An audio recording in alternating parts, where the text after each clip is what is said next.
Olá, querido irmão, querida irmã, graça e paz da parte do nosso Senhor e Salvador Jesus Cristo.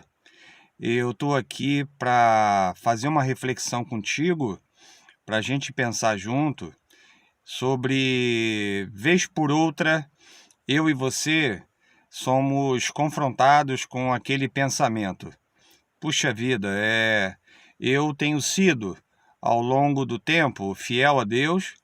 Eu tenho me dedicado ao reino de Deus, eu tenho sido um homem e uma mulher íntegro e íntegra na presença do Senhor.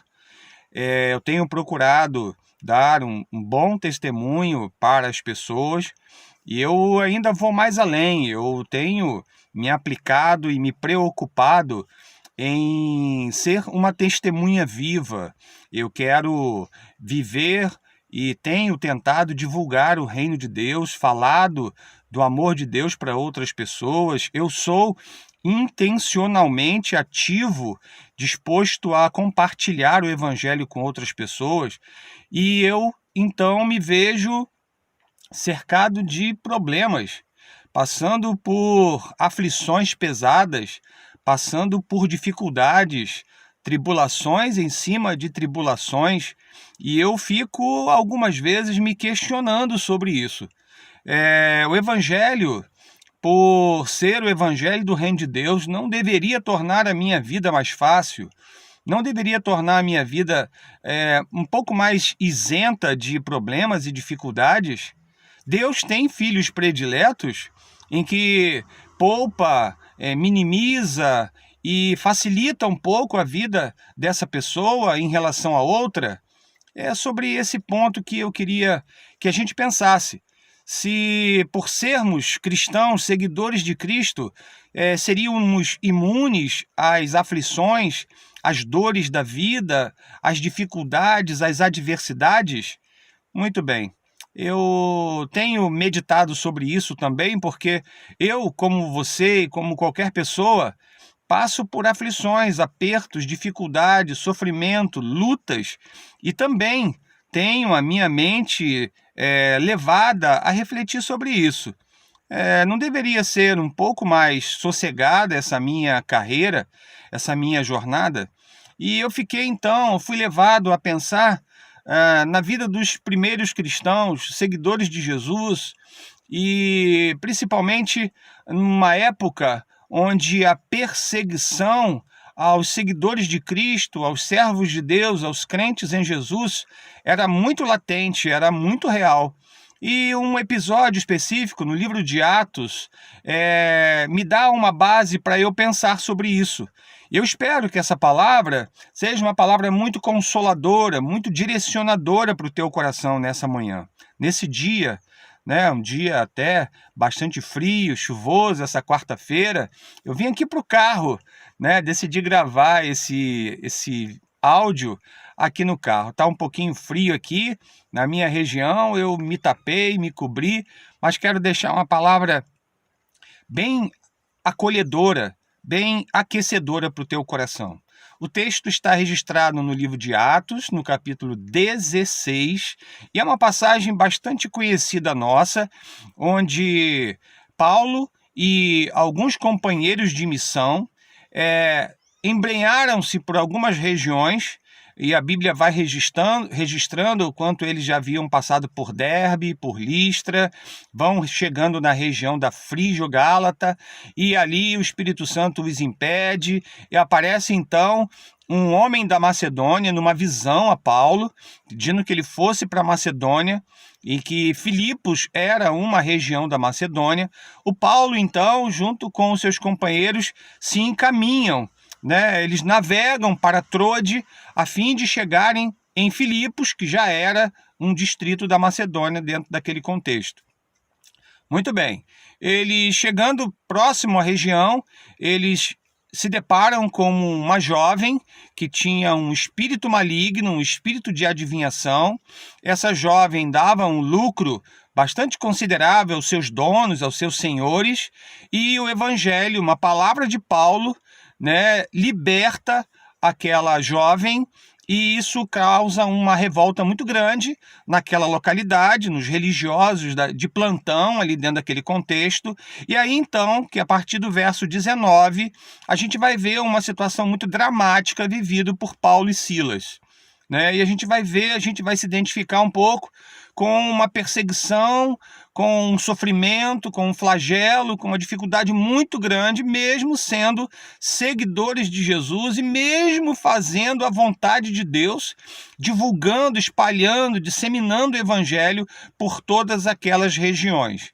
Então, verso 19 de Atos 16 diz assim: vendo os seus senhores que se lhe desfizera a esperança do lucro, agarrando em Paulo e Silas, os arrastaram para a praça, à presença das autoridades. E levando-os aos pretores, disseram: estes homens, sendo judeus, perturbam nossa cidade, propagando costumes que não podemos receber nem praticar, porque nós somos romanos. Levantou-se a multidão unida contra eles, e os pretores, rasgando-lhes as vestes, eles que os despiram, eles ficaram praticamente nus em público ali, e mandaram açoitá-los com varas. Sofrimento físico, um flagelo físico, né?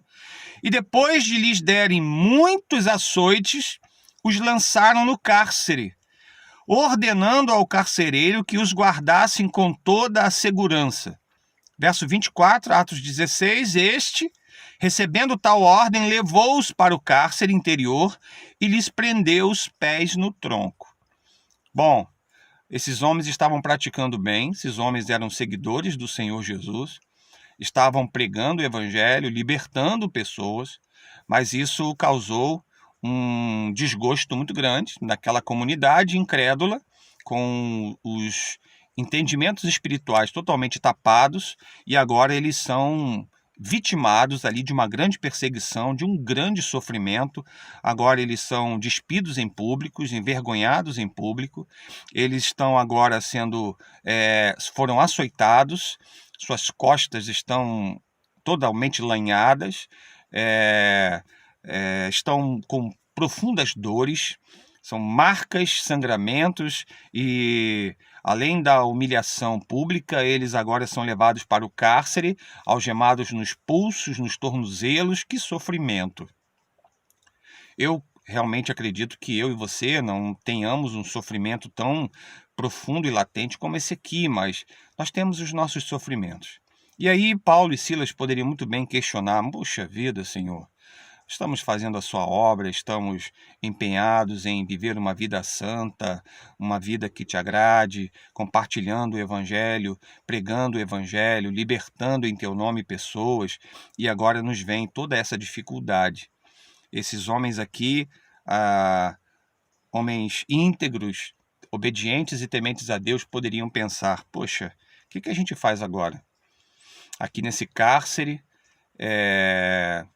nos sentindo tão desprezados e esquecidos pelo nosso Deus, diante de uma adversidade tão grande, diante de um problema tão chato que a gente está vivendo, o que a gente vai fazer? A gente vai reclamar, a gente vai xingar, a gente vai chutar o balde, a gente já não aguenta mais isso. É uma coisa muito incomum para nós, é difícil suportar todo esse sofrimento, mesmo sendo seu seguidor, Senhor. Não foi isso que esses homens fizeram. O posicionamento deles foram, versículo 25, por volta da meia-noite, Paulo e Silas oravam. O cristão, em meio a um sofrimento, ele tem um recurso poderoso. É falar com Deus. É entrar na presença do Senhor. É rasgar o coração. É conversar com Deus. É entrar num ambiente e numa atmosfera de intimidade e compartilhar com Deus tudo aquilo que eles estão vivendo. Uma segunda coisa que eles fizeram foram cantar louvores. Foram celebrar o Senhor. Na verdade, aquele sofrimento foi imposto sobre eles por causa da prática e do exercício da fé que eles desenvolviam. E para aqueles primeiros cristãos, sofrer por Cristo era um privilégio e não um desprazer.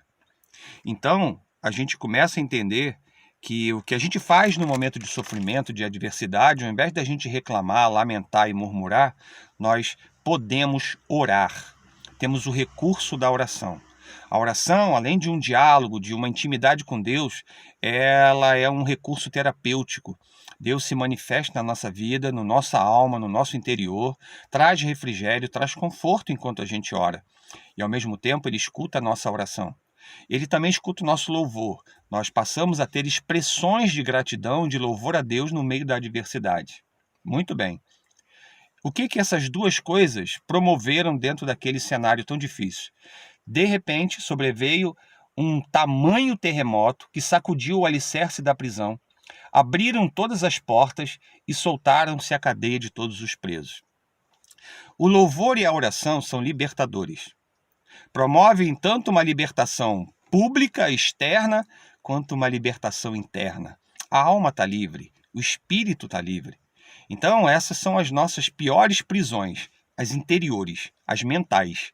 E a graça de Deus, então, ela se manifesta quando a gente ora e canta no meio da aflição, no meio da dificuldade. Isso deixa todo mundo espantado. Já era meia-noite, o carcereiro estava num cochilo, todos ali algemados, nenhuma ameaça para ele, diz aí o verso 27 em diante, e o resultado disso, o resultado daquele sofrimento. Veja que Paulo e Silas estavam querendo ir para determinados lugares, mas o Espírito Santo queria que eles estivessem ali. Foi necessário que eles passassem por aquele sofrimento para que eles encontrassem aquele carcereiro. E mais, para que eles testemunhassem a todos aqueles presos. No meio de uma aflição, no meio de uma dificuldade, as pessoas estão olhando para mim, estão olhando para você. Como você reage, como você demonstra essa graça de Deus na vida das pessoas. Ok? Pensa nisso. Pensa que você é uma vitrine. Pensa que você é um alvo. Pensa que as pessoas estão de olho. E aí eles são impactadores. Eles mostram o quanto no meio do sofrimento existe um Deus consolador, existe um Deus que pode ser louvado, e no meio desse louvor há uma manifestação divina.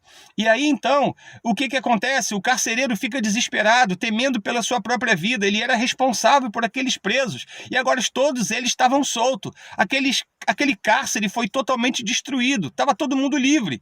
E aquele cara então tenta contra a sua própria vida, ele quer se suicidar. O sofrimento de Paulo e Silas foi uma ponte para ser o evangelho levado àquele carcereiro. Todo o meu e seu sofrimento não tem a ver só comigo e só contigo. Tem a ver com as pessoas às quais Deus tem um propósito através da nossa vida. Pensa onde o teu sofrimento está te levando. A quem o teu sofrimento está te levando. E é interessante que essa história termina de uma forma incrível.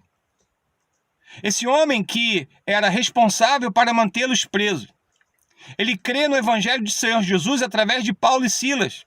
Crê no Senhor Jesus e será salvo você e a sua casa. Esse homem creu.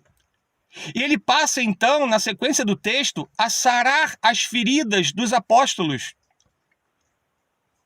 A transformação do Evangelho foi tão poderosa que aquele que imprimia dores, agora ele sara feridas. E tudo isso movido por um sofrimento. Tudo isso movido por uma dificuldade.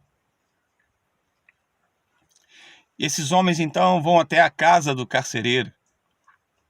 Pregam o evangelho para toda a família dele. Nós não temos a quantidade de pessoas, mas diz a Escritura que todos eles se converteram e foram batizados naquela noite. Ainda naquela noite. Aquela noite se fez dia para a glória de Deus. Meu amado, você está sofrendo? Você está passando por lutas e dificuldades? Se posicione em oração e louvor, ao invés de murmuração e reclamação. E entenda que tem um propósito maior por trás do teu sofrimento, que pode envolver muito além da sua própria vida, de que esse sofrimento possa ser um caminho para que alguém, ou para que uma família, possa encontrar graça, favor, perdão e salvação através de Jesus Cristo. Pensa nisso aí e que tenha uma semana próspera e abençoada. Valorize tuas dores, valorize seu sofrimento. O Evangelho não nos foi trazido para que a gente tenha uma vida sossegada na terra. O Evangelho nos foi trazido para que a gente tenha uma vida sossegada na eternidade. Fica com Jesus, Deus te abençoe.